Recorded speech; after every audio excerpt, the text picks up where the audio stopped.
WrestleMania 17 in 2001 is considered by many as the greatest WrestleMania that the WWE ever produced. The star-studded show from Houston, Texas was headlined by the two hottest stars in the company, The Rock and Stone Cold Steve Austin, in a WWF Championship rematch from their WrestleMania 15 encounter. The big difference between Rock vs Austin at WrestleMania 15 though, when comparing to Mania 17, was that there was a clear heel versus babyface dynamic going on. At Mania 15, Rock worked as the heel and Austin worked as the babyface.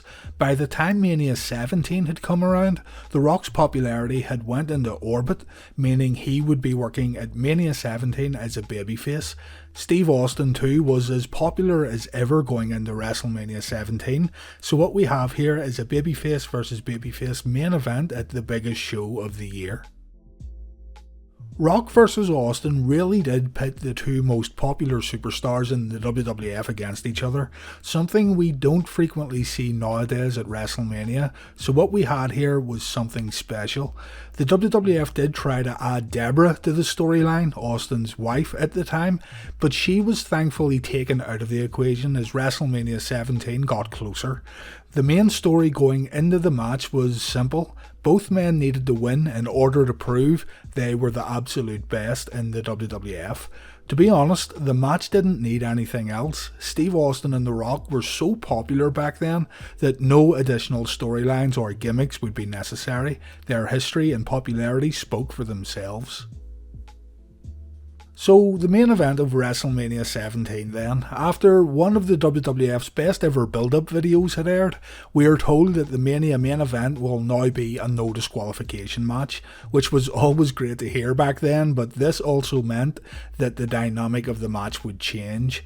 Austin and Rock made their way to the ring at WrestleMania 17 with both men getting huge ovations from the audience. Remember, Mania 17 was held in Austin's home state of Texas, so the crowd in attendance did pop more for Austin, but still, Rock had an incredible ovation too as he walked to the ring.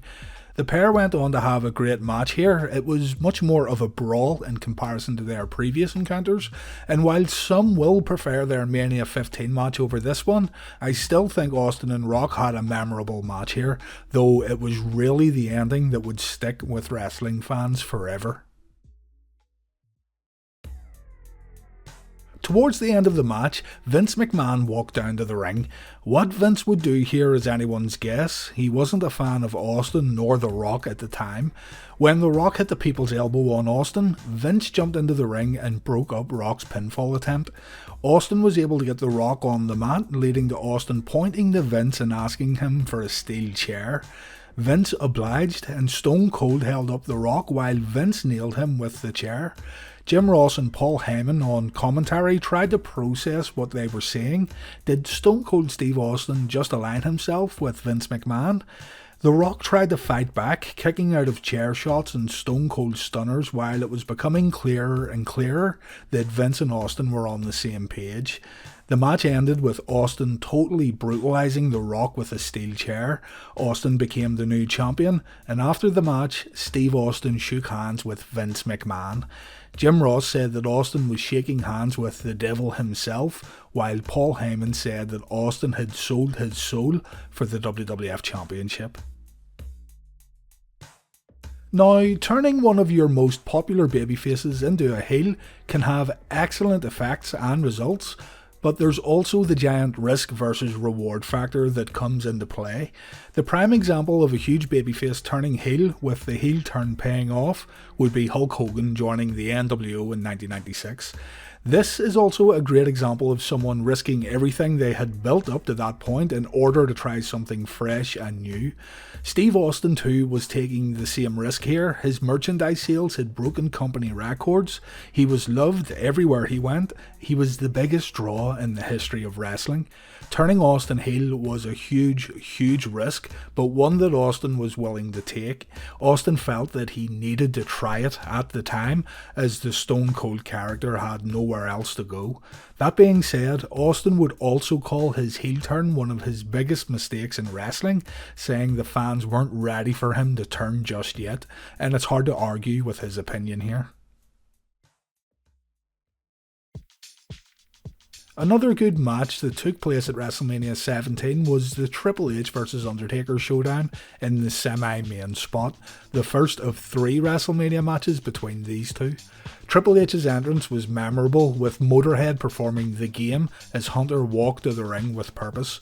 Now, I love Lemmy, but let's be honest here, he totally didn't know the words to this song, and when Motorhead played Triple H to the ring at WrestleMania 21 4 years later, it seemed like he forgot even more words of the song. Still, it was Motorhead playing at WrestleMania. It didn't matter, it was still awesome. Remember, Undertaker was using Limp Bizkit's Rollin' around the time of WrestleMania 17, so yeah, there's that. Anyway, Taker vs Triple H at Mania 17 I felt was good. It kinda doesn't get brought up too much these days. Even when people talk about how good Mania 17 was, the match is always kind of an afterthought. Undertaker got the win here, Triple H couldn't get the job done. The night after WrestleMania, The Rock was booked into a steel cage match with Steve Austin. Before this match went down, Vince McMahon presented Steve Austin with the WWF Championship. Austin cut a heel promo here, saying that he doesn't owe the people an explanation for what he did at WrestleMania, while reminding the audience in attendance he could whip each and every one of them.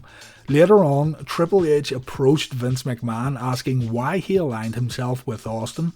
Hunter reminded Vince that he had spent the best part of the year beating up Steve Austin at the request of McMahon, and Triple H was angry that he was kept in the dark about this whole alliance between Vince and Stone Cold. Vince told Triple H that Stone Cold won at WrestleMania and Triple H didn't. The steel cage main event then, and it turned into a beatdown, with Vince and Austin gaining the upper hand on The Rock.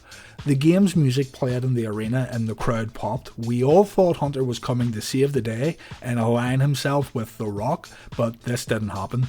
Instead, Triple H helped Austin and Vince beat up The Rock, and the 2-man power trip was formed in the middle of the steel cage, live on Raw.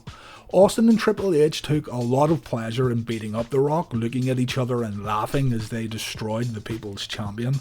2 of the biggest names in the WWF coming together here to form a sort of supergroup, Triple H and Stone Cold Steve Austin. What a team. Raw went off the air after the cage match, so we would need to tune into SmackDown to see what would happen next. The April 5th, 2001 episode of SmackDown then featured a backstage segment with Vince McMahon, Steve Austin and Triple H. Vince told Triple H he has an Intercontinental title shot against Chris Jericho, and Triple H said he will beat Chris Jericho just out of principle and take his title. Vince told Austin he has an interview later with his best friend Jim Ross. Keep in mind that SmackDown was in Oklahoma on this night. Vince then went to the ring and solidified his alliance with Austin and Triple H, playing back the footage from Raw and saying that the team of Austin and Hunter was a beautiful piece of business. Vince then announced that The Rock had been suspended from the WWF before ending the in-ring promo. Later in the evening, Oklahoma's own Jim Ross came to the ring to interview his good friend Steve Austin, wanting to get some answers from the Texas Rattlesnake. Jim wasted no time in asking Steve why he has partnered with Vince McMahon. Austin said Vince was his insurance policy. He wasn't going to roll into WrestleMania and come out a loser, so Vince was there to make sure Steve Austin came out as champion. Austin said he never wanted to be a hero for WWF fans and he didn't care what anybody thought of his alliance with McMahon. Jim then questioned Austin about Triple H. Why would Austin become friendly with Triple H after everything Hunter had done to Austin in the past? Austin said if Triple H was sick enough to try to run him out of the business, then why wouldn't Austin want him by his side as an ally? Steve began getting more and more aggressive with his answers as he started belittling Jim in the middle of the ring. Jim said he was always there for Steve when times were hard, but now he felt he had lost his friend. Steve then removed Jim's hat and glasses and began berating him even more. Jim tried to leave the ring, and this is when Stone Cold began attacking Jim Ross. Vince McMahon came out and told Austin to stop taking it easy. Vince wanted blood. Stone Cold continued laying into Jim as the segment came to a close. Triple H was seen backstage laughing at the whole thing.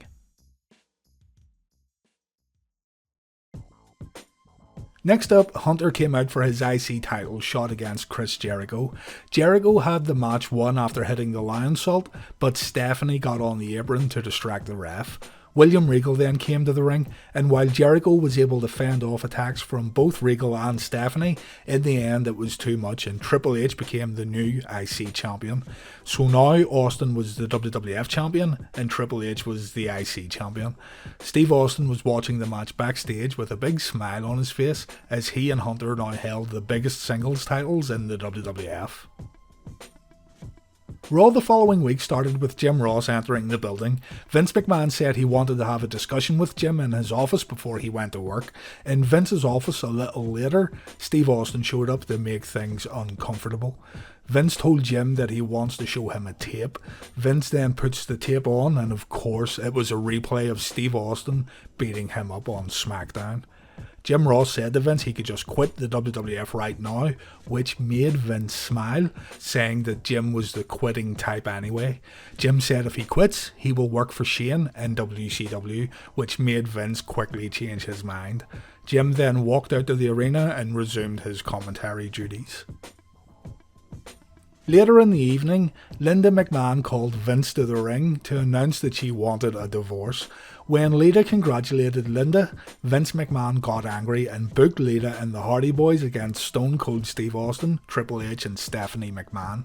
During the match, Lita got the pin on Stephanie, something that greatly annoyed Triple H and Austin.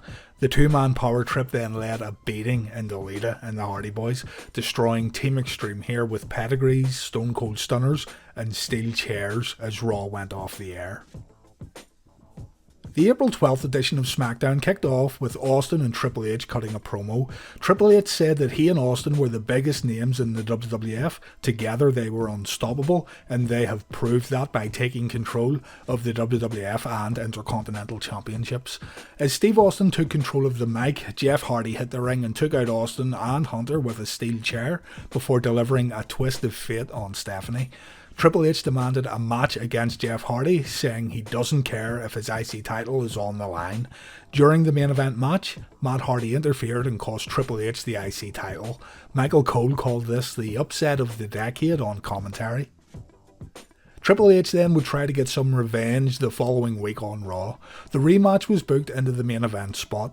Matt Hardy attacked Steve Austin while Stone Cold had a backstage interview, and this led to Austin wanting to assist Triple H later in the evening.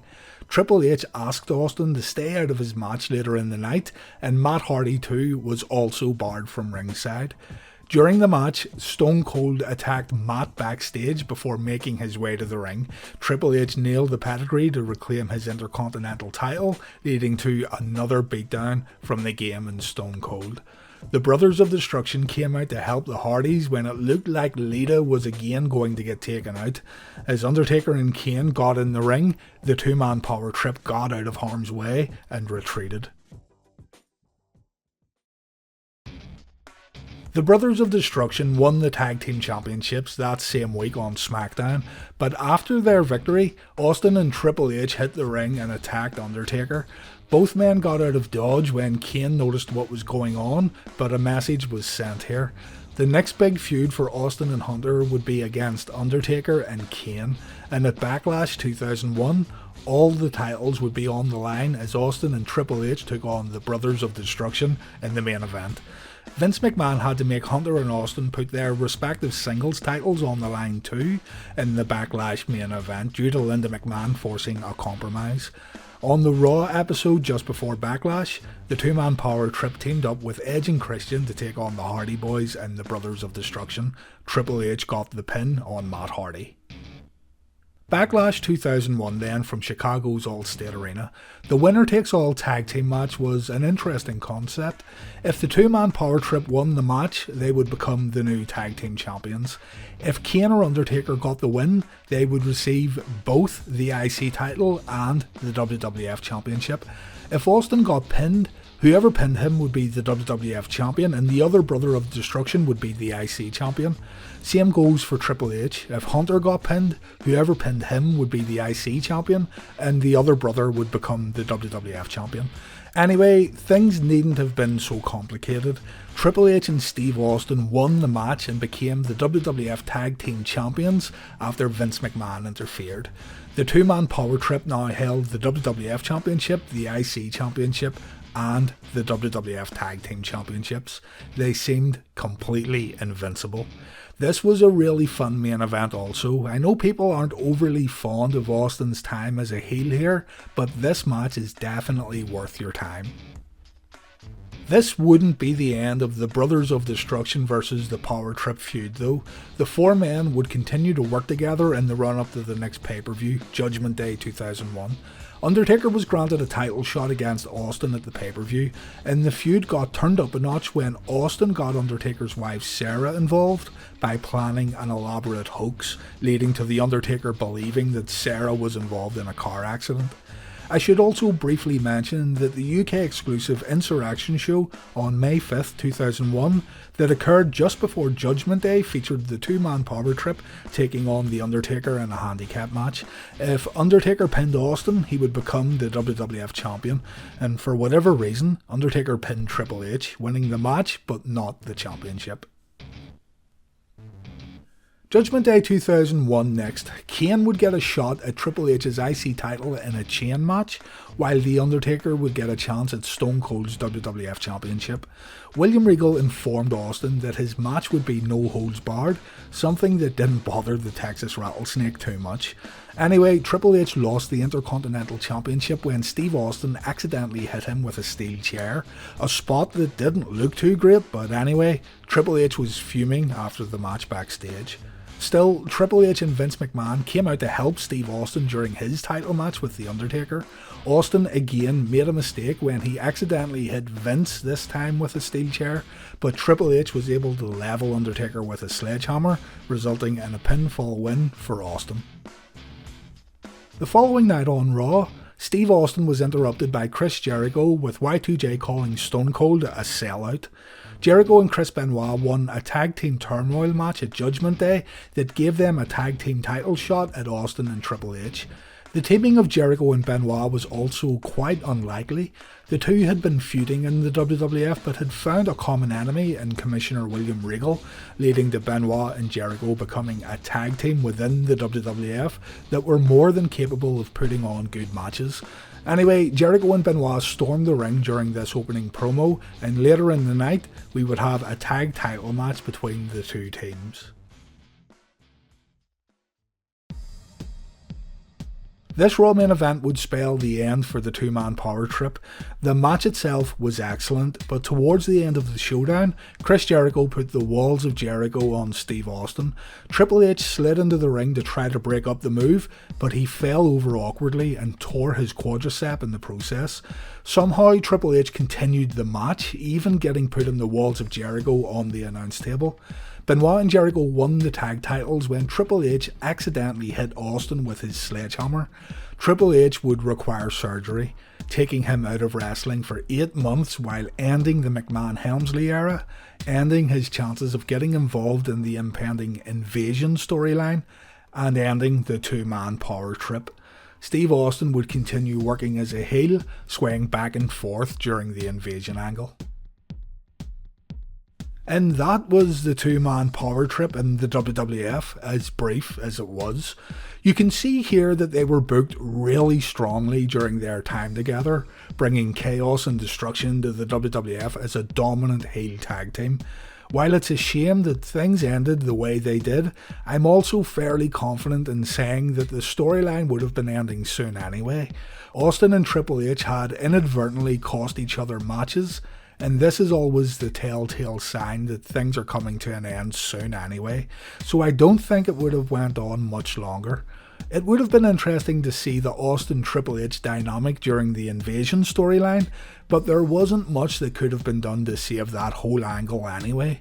The two-man power trip then remains as one of those tag teams in wrestling people like to talk about thanks to their dominance. It was such a rare pairing of two huge superstars, and it's also fun to speculate what could have been had the team stayed together.